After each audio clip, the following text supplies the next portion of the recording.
Everyone, आपको मेरे पीछे कोहरा दिख रहा होगा। कोहरा, बारिश हुई है अभी ईटानगर में, ठंड आ गया है जनवरी 2025 में। देखिए, एक क्वेश्चन आया था हिस्ट्री ऑप्शनल में, can shruti literature be used as historical source. Vedas जो हैं उनको हम श्रुति लिटरेचर बोलते हैं, जिसको बोलते हैं कि ये ऑथरलेस है, भगवान की आवाज़ है। तो वेद क्या है? ये एक रिलीजियस टेक्स्ट है, इसको आप कितना हिस्टोरिकल सोर्स की तरह यूज़ कर सकते हैं। तो अब देखिए इसमें होता क्या है। रोमिला थापर बहुत प्रोमिनेंट हिस्टोरियन है। आई नो बहुत लोग बहुत कुछ बोलेंगे उनके बारे में, बट द पॉइंट इज उन्होंने कहा कि दो तरह की हिस्ट्री है, embedded form of history, externalise form of history.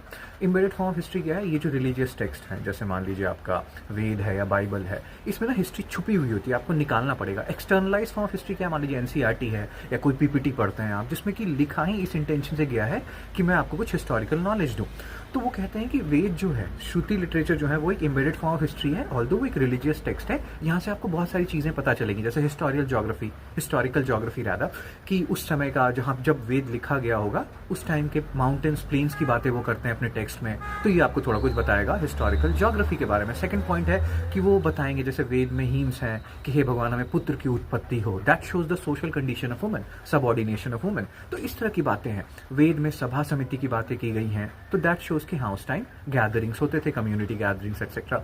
वेद में बैटल ऑफ 10 किंग्स की बातें की गई हैं, ये भी बातें की गई हैं कि वॉर लड़े गए थे कैटल्स के ऊपर। तो these things shows or tell you the condition of that particular period when Veda was written, early and later Vedic period. तो इस तरीके से आप चीज़ों को डिड्यूस करोगे, and that's how you have to use Veda as a shruti literature as a historical source. You can like आप ये टाइप कर लेना, how far can shruti literature be used as historical source, आपको दिख जाएगा कि हिस्ट्री ऑप्शनल का ये PYQ है।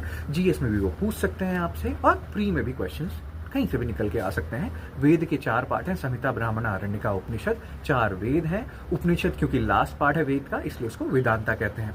तो ये कुछ छोटी छोटी मगर मोटी बातें हैं जो आपको ध्यान रखना है। ठीक है, so that's it, take care, be blessed, tata bye bye.